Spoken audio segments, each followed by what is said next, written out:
Hey, what's going on, everybody? Maccabee Speed finally back here with you guys, making another video. Sorry for the lag. I know that I've been gone about 8 months since my last posting, but fortunately, but unfortunately for you guys, I got called away to work on a long-term contract. Been doing some really exciting stuff.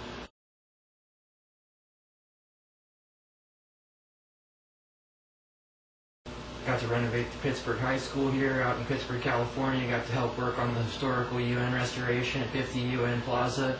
That's been cool this summer, so I got to make a little money, but definitely the time took away from what I had been doing previously, which was sitting on the out-of-work book and unemployment and making YouTube videos. So here I am, back, laid off once again, and I have a little bit of extra time, so I'm making a video for you guys. We'll be taking a look at the 2240 CO2 pistol, as well as the 1322 that sits in front of you. 1322 and 2240 are both outfitted with the Crosman 1399 stock. There's a clamp-on bipod with adjustable height. 4x32 center point scope. This one's just unscoped, open sights, fairly stock. Yeah, other than that, we'll be getting into some exotic PBAs today. That's really the whole purpose of this video. I've been gone for such a long time. I thought you guys deserved something special. And it seems like a lot of people are moving more towards a 22 caliber air gun. So I went ahead and made a video for you guys regarding 3 exotic PBA rounds that you may or may not have tried, but still want to take a look at the performance of. We'll be looking at the RWS Hypervelocity Sabot round, the Skenco Heavy Long Range Reds, as well as the Prometheus pellets from overseas from a UK company. So in any event, we'll go ahead and get right into it. I'll do a glycerin soap test for you, standing offhand 10-yard accuracy test for you, and we'll see what else we can come up with as well. Alright guys.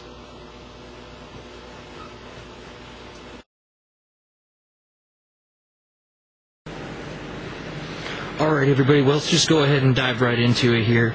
As you can see, we've got a nice fresh piece of glycerin soap right out of the factory packaging.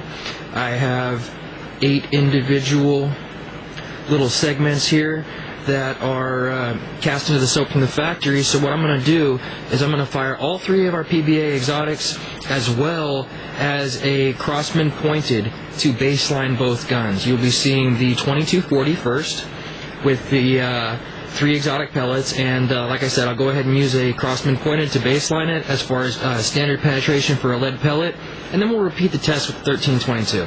Alright guys, let's take a look. Alright, Crossman 2240, pointed pellet.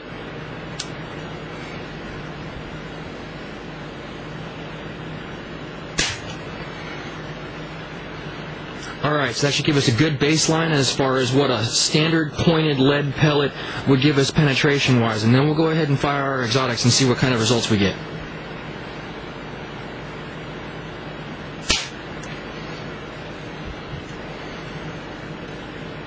It appears as if the Crossman pointed pellet actually traveled further than the PBA exotic tested in this case.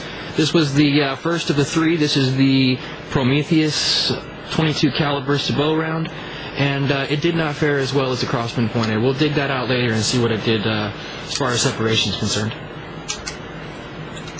Up next, RWS Hypervelocity. I have very high hopes for this pellet.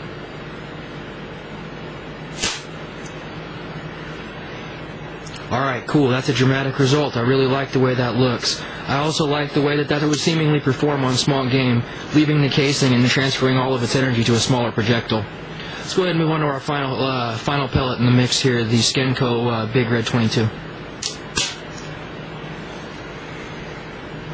Alright, and that's it for the 1320. Alright, and that's it for the 2240. Let's go ahead and move on to the 1322 and see what kind of results we get there.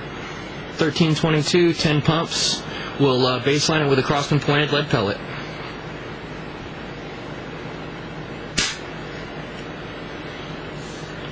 Interestingly, it seems slightly farther than the 2240 in the same round. First up, Prometheus pellet. Alright guys, up next we have the RWS Hypervelocity.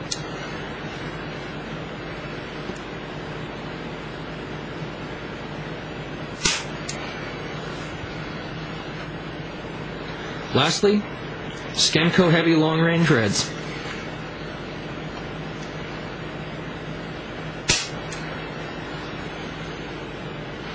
Alright, and it looks like this one just edged out the Skenco up top.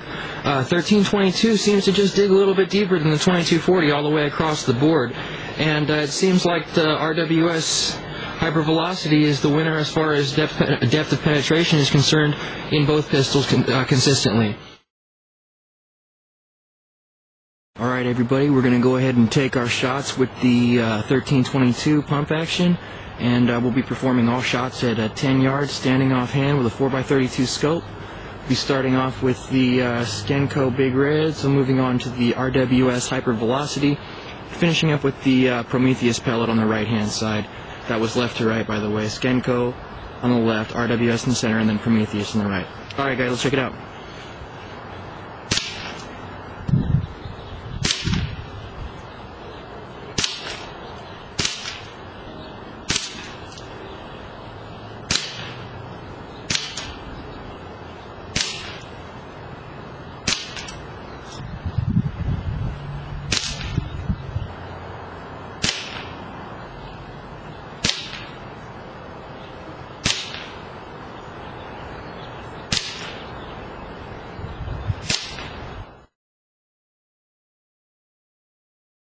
Alright guys, here's the results from the soap test, the glycerin soap test penetration-wise for both the 2240 on the left, the CO2 powered pistol, and the 1322 on the right. That's the 10 pumps, max pumps, variable pump pistol. You notice that I baselined with a lead pellet first, in both cases, which is the shot on the left. And it looks like the 2240 didn't quite make it as deep as the 1322. Pretty consistent all the way across the board. A little bit better separation and penetration on the Prometheus. Little bit better range and arc on the RWS. And you can clearly see more energy in the fact that Skenco was able to separate itself and continue just barely, maybe a tenth of a millimeter further than the Skenco out of the 2240. But what we can see is that in both pistols, the RWS is A, the clear winner, and B, it actually has the ability to magnify the killing potential of a low-powered air gun. That's the real point that I would like to make about the RWS Sabot-style ammunition here. With this kind of penetration, that projectile up front is doing one thing: acting like a javelin to drop lungs. That is what this is designed for, in my opinion. That case, I don't even know that casing will make it all the way underneath the skin or fur of a squirrel or small animal, but I definitely think that the projectile that it releases has the potential to go all the way through a chest cavity. So definitely something to look at as far as small game hunting with a low-powered variable pump pistol or CO2 pistol like the 2240 or 1322. Alright guys, a little bonus segment for you today. Since we're taking a look at some not so common exotic material, exotic design type pellets in this case, I went ahead and tested them out of my Benjamin Nitro Piston GP so we get a sense out of what a 22 caliber break barrel would do with this type of ammunition.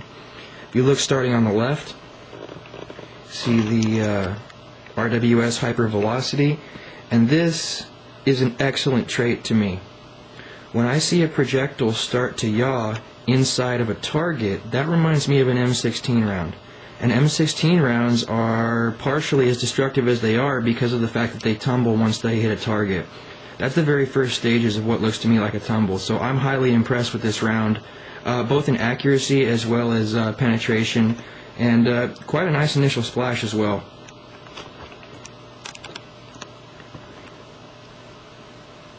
Move over to the Prometheus pellet, same type of a design. You've got that wide wound channel because the sabot in this case actually stayed together longer than the RWS did, but the penetration wasn't as deep, and we can see that showcased here. But what you do notice is the fact, you see that little side pocket right there? That means the tail started to try and spin around on this pellet and get ahead of itself, leaving a wider channel behind it. Cool stuff there. Next one over, secondary Prometheus shot, went nice and straight, did exactly what it was supposed to do here. 2 Skenco red heavies, and finally a baseline of a 22 caliber Crossman pointed, so that we would have a fairly good penetrating lead-based baseline to establish with this brake barrel. I used a higher temperature soap than I do for the low power pistols, so that's why the penetration isn't quite as high as you might expect, considering it is a brake barrel. It is rated at 950 feet per second for PBA ammunition, so it's a fairly hot brake barrel, but the soap itself is a little bit more dense than the other stuff I use.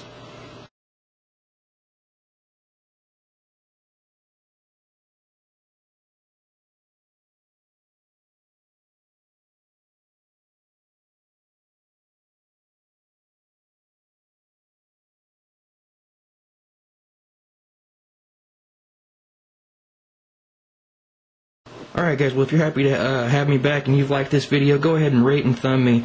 And if you haven't, go ahead and click that subscribe button. We're getting closer to 1,000 subscribers now, so I'm really proud of that, and I thank everybody who's helped get me there. Alright guys, until next time.